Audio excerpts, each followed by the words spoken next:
Finishing high school with a 4.0 GPA, Nova is a smart 20-year-old deciding to take a year off before attending college. She was adopted as a newborn and lives with her mother and brother. Her father left a year after the adoption and has yet to return. Her mother is a nurse, and her brother, barely passing high school, has been running the streets with a rough crowd. Her mother works hard and usually depends on Nova's brother to watch her. His response is to leave the house before he is asked. This left Nova to her own devices. As Nova grew older, she became more independent and knew how to take care of herself. Knowing she couldn't afford college on her own and didn't want to worry her mother with tuition, Nova decided to look up the Golden Financial Firm. She has a phone conversation, and the receptionist sets up an appointment for the following Sunday morning with Adam. On Monday mornings, Nova has the opening shifts at a coffee shop around the corner. She opens up, pulls the chairs off the tables, and wipes the counters. A nice older gentleman named George is always her first customer and always orders a double espresso to go. Tuesdays are spent at home. When she was little, Nova expressed the interest of creative writing. She spends most of her Tuesdays writing poems and short stories. Wednesdays are afternoon shifts at the coffee shop. Like clockwork, Edna arrives at the same time and says she's waiting for her daughter.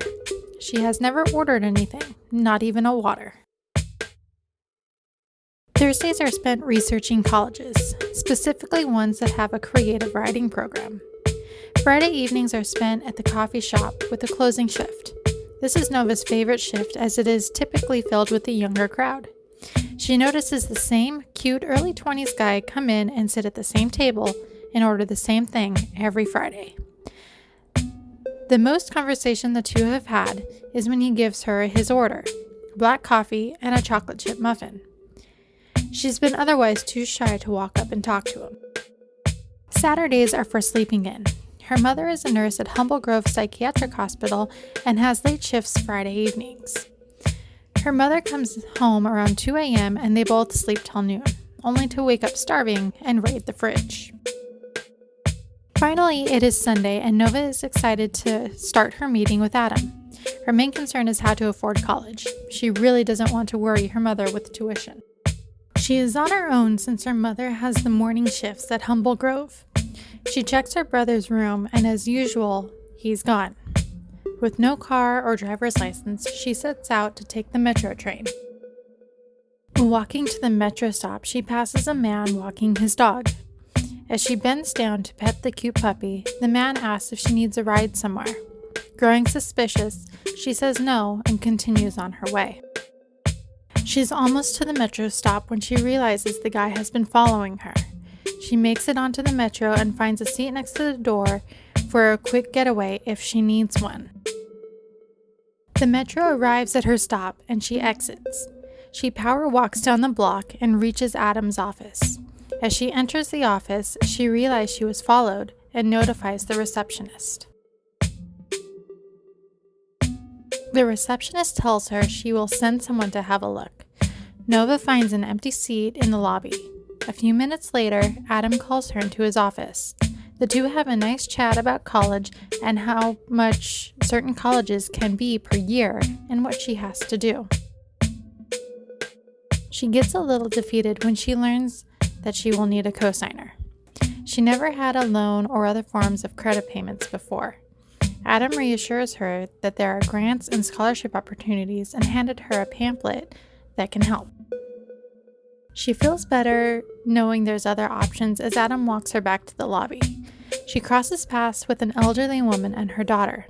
She gets the sense that she has met the elderly woman before, but her attention is redirected when the receptionist informs her that they have searched for a man and his puppy, but did not find anyone. Concerned, Nova says thank you and continues her walk up to the metro stop. The man and his puppy are nowhere to be seen as the metro makes Nova's final stop.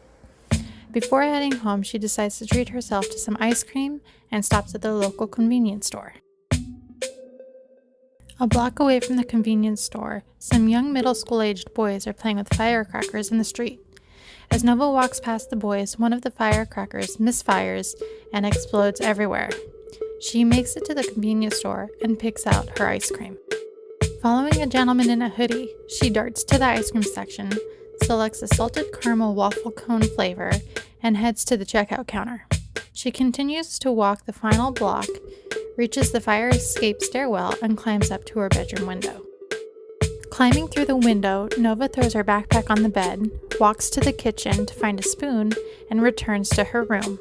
Her brother is still not home, and her mother should be home within the hour. Above her desk is a mirrored picture frame with a picture of the entire family. A mirrored picture frame that shows no reflection. What happened to Nova?